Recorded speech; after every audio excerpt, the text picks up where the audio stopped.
नमस्कार। ये है फलक की कहानियों का अद्भुत संसार। किस्सा कहानी, कहानियाँ जिनमें हम लिखते हैं खुद को। मैं हूँ शालिनी श्रीवास्तव और आज आपको सुना रही हूँ फलक की लेखिका आशा मुखार्या जी की कहानी आनंदी। उस महिला को मैं रोज़ मंदिर में देखा करती थी।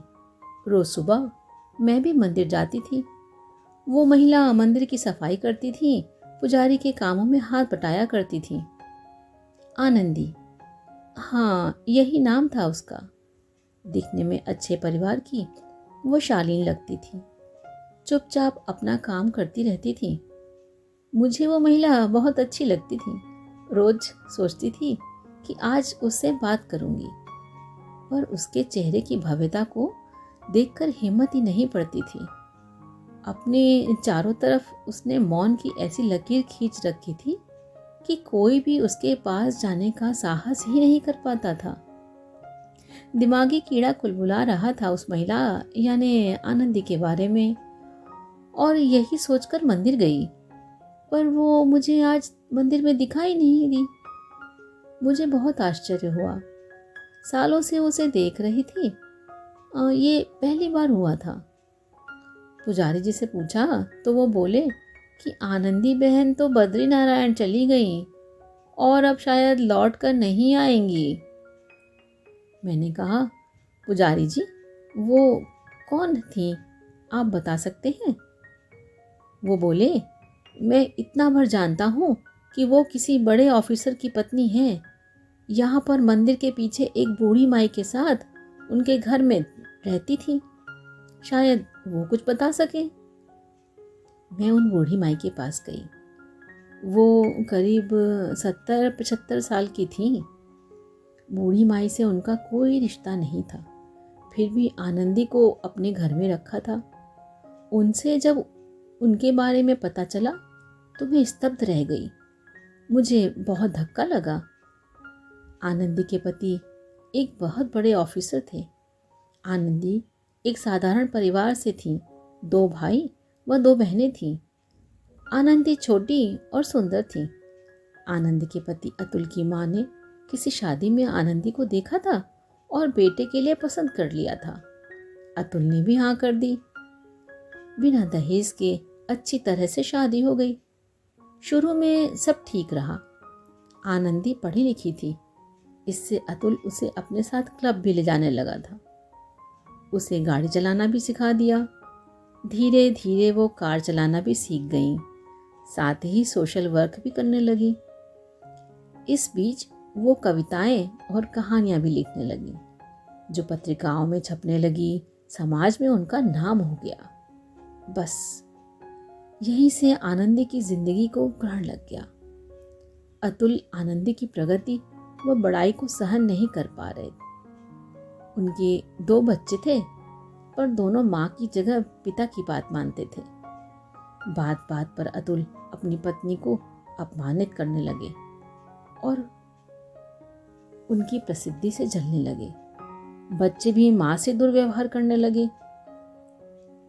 खुद आनंदी भी अवाक थी कि अतुल कैसे हो गए हैं। उसने समझाने की कोशिश की, पर सब व्यर्थ। अब अतुल आनंदी से काम के अलावा कोई बात नहीं करते थे। 1-2 बार आनंदी पर हाथ भी उठा दिया। बच्चे बड़े हो रहे थे, पर माँ से कोई लगाव नहीं था। बच्चों को हॉस्टल में भेज दिया। अब तो आनंदी को भी गुस्सा आने लगा। वो एक बार मायके गई और अपने परिवार से अतुल की जाति के बारे में बताया और कहा, अब मैं उनके साथ नहीं रहना चाहती। पर वही पुरानी बातें, वहीं रहो, जैसा भी है वो तुम्हारा पति है। मायके वालों की बात सुनकर आनंदी जो वापस आई तो फिर कभी अपने मायके नहीं गई। क्या शादी के बाद लड़की का अपने मायके पर कोई अधिकार नहीं होता? आनंदी ने अब खुद निर्णय लेने की सोची। क्या मेरा कोई अस्तित्व नहीं है? उसने भी पति से बात करना बंद कर दिया। अतुल रिटायर होने वाले थे। दोनों बच्चों की शादी भी होना था। शादी के लिए लोग उनके घर के चक्कर लगाने लगे थे। पिछले महीने अतुल रिटायर हो गए। इस उम्र में तरह तरह की बीमारियां लग जाती हैं। उन्हें ब्लड प्रेशर और शुगर थी और शायद उन्हें समझ में आने लगा था कि अब उन्हें पत्नी की ज़रूरत है। वो धीरे धीरे पत्नी की ओर झुकने लगे थे। बात करने की कोशिश भी की, पर अब बाजी पलट चुकी थी।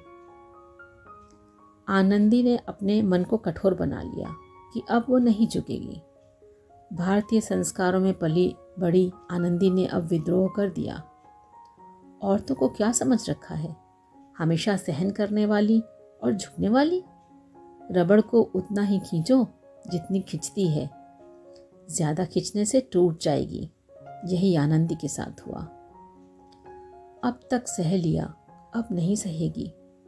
कुछ तो निर्णय लेना पड़ेगा। वो सोच ही रही थी कि अतुल आए और बोले, 2 दिन बाद लखनऊ से लड़के वाले बेटी को देखने आ रहे हैं। तुम सारी तैयारी कर लेना, कोई कसर बाकी ना रहे। लड़का इंजीनियर है। इतना कहकर चले गए।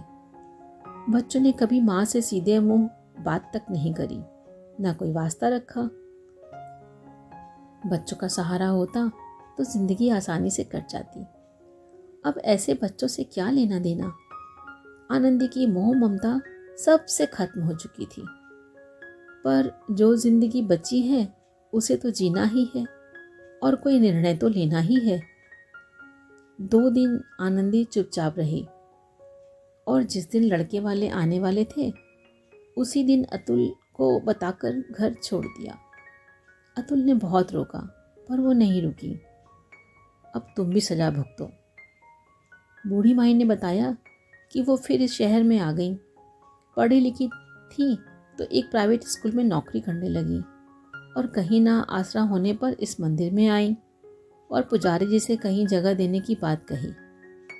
तब मैंने उसे सहारा दिया। मैं भी अकेली रहती थी।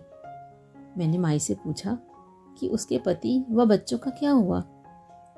बूढ़ी माई बोली, उसने कभी भी अपने मायके व ससुराल के बारे में बात न की, न उन लोगों के बारे में कुछ जानना चाहा,